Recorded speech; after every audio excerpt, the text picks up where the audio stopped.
The UK theory test is changing. You will no longer be asked questions based on a written case study. Instead, you'll be asked questions based on a short video clip. There will be one video clip on your theory test, with 3 multiple choice questions based on that clip. Here is an example of how it might look. This is just footage from my dash camera. On the real theory test, it's going to be CGI, Computer Generated Imagery. The clips will also be very short, typically less than 30 seconds. There will not be any developing hazards, as it's not testing your awareness of hazards and your hazard perception.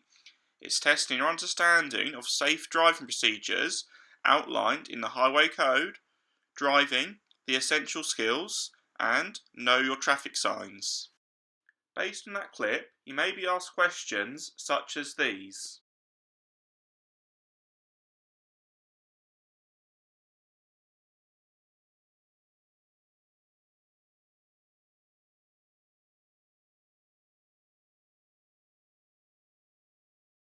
You can watch the video clip as many times as you like. So you could watch the clip, answer the first question, watch the clip again, answer the second question, and so on. Here's another example. Watch carefully.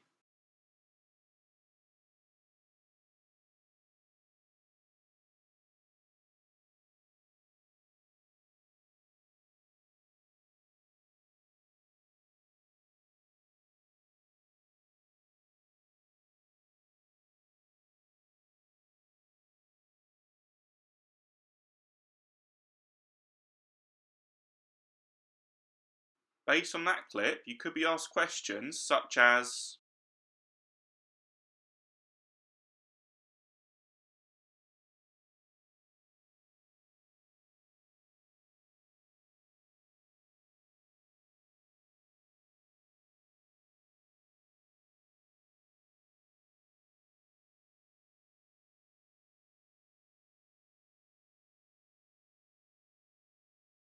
the answer to this question would be B, stop behind the stop line.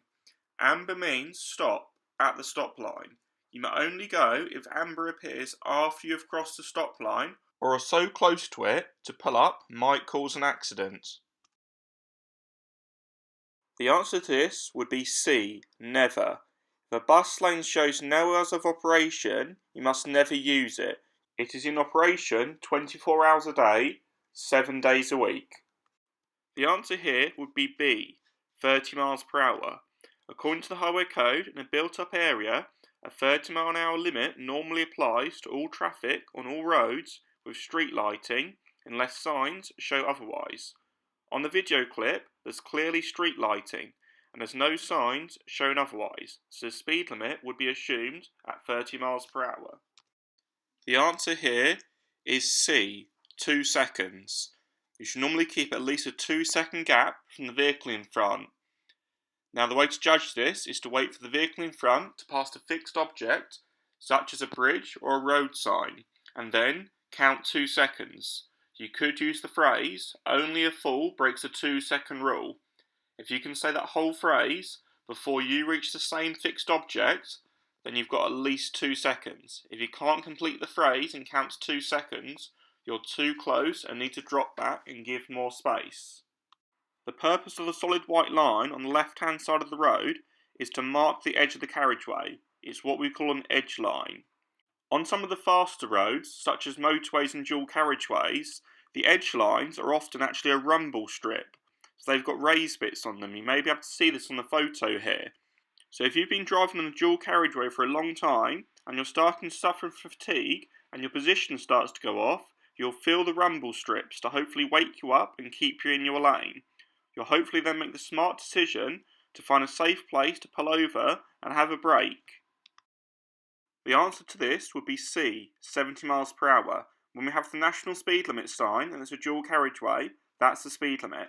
However, if it's a single carriageway, national speed limit is 60 miles per hour for cars. This is why the national speed limit sign does not have numbers on it, as it depends on what type of road you're on. It also depends what type of vehicle you're in. For example, lorries and buses have different speed limits on dual carriageways and single carriageways compared to cars.